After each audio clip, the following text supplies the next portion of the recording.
وإلى جانب ذلك كانت كذلك تعنى في الجانب السياسي، فهي كانت مناضلة تشارك في المسيرات الجماهيرية، وكانت تشارك في الأوضاع السياسية الموجودة هناك في فلسطين.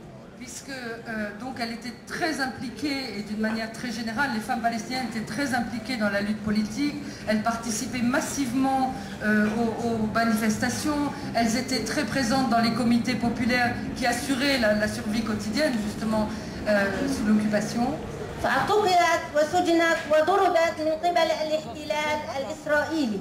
Donc elle s'est retrouvée, beaucoup de femmes se sont fait emprisonner, se sont fait évidemment frapper et blesser par les forces d'occupation.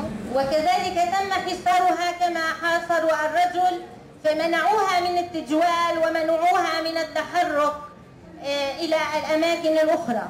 Elle souffrait des mêmes restrictions de mouvement que les hommes, évidemment.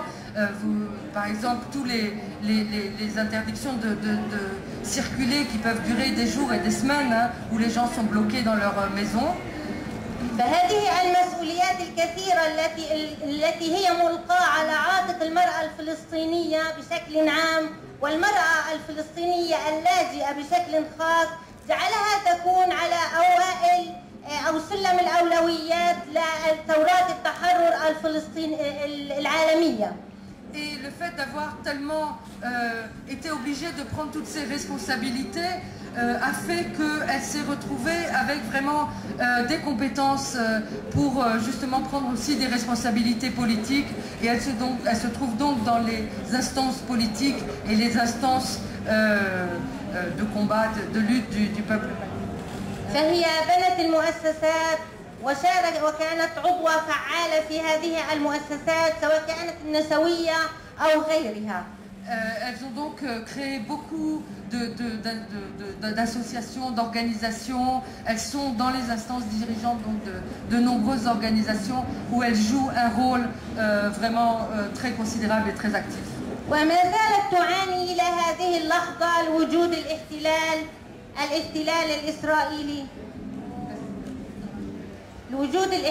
الإسرائيلي وكذلك تناهض الاحتلال بأقوى الوسائل المقاومة خصوصا الوسائل السلمية والسياسية. Et donc elle se bat sur tous les plans, mais c'est vrai qu'elle est en particulier très présente dans les luttes qui ont un caractère plutôt pacifique et de masse et d'organisation de masse. وهي تتمنى من المرأة الفرنسية والمرأة في العالم الحر أن يقف إلى جانبها في نضالها. Et nous espérons, nous, femmes palestiniennes, et nous vous remercions aussi de votre soutien, du soutien des femmes de France, des femmes du monde entier. C'est vraiment important pour nous de sentir ce soutien-là. Qu'on peut parler aussi de la manière dont les restrictions de déplacement, les destructions de maisons, la construction du tramway à Jérusalem-Est, comment tout cela a participé à une nouvelle manière de rayer les Palestiniens de la carte, de nier leur existence. Est-ce que c'est pas finalement une méthode un peu plus insidieuse que les bombes qui tombaient sur Gaza, mais tout aussi efficace, voire plus, car elle se fait en silence? Quelle est aujourd'hui la capacité des Palestiniens à résister dans ces conditions? Et deuxième question, les restrictions de déplacement ont-elles modifié les rapports sociaux? Tu me gardes ma place, je reviens. Je vais aller là-bas pour récupérer. Je vais acheter le livre de... Merci pour cette question, parce que d'ailleurs, je veux dire que je regarde vos yeux et je sais que vous êtes là parce que vous êtes révoltés par cette injustice qui est faite aux Palestiniens. Et d'ailleurs, ce que vous connaissez, c'est pas toute l'histoire, c'est beaucoup plus pire que ça. Les Palestiniens, par politique, ils sont subis une situation très bizarre. Dans la Cisjordanie elle-même, il y a 600 barrages militaires qui rendent notre vie complètement impossible. On fait 3, et moi je veux parler comme une femme qui habite là-bas, qui vient de là-bas. On fait 2-3 kilomètres, on va devant un checkpoint pour aller à l'école, pour aller à l'hôpital, pour aller visiter un maman qui est malade.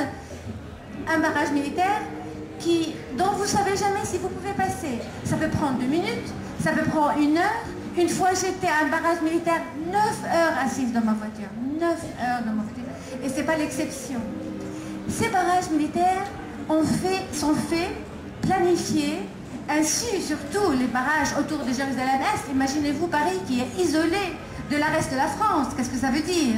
Bon, Jérusalem-Est, les gens sont complètement coincés, annexés à Israël, mais ils ne peuvent pas, dans la plupart, passer pour visiter les voisins, les amis, la famille dans le reste de la Cisjordanie, ou bien faire du travail, ou bien faire du commerce.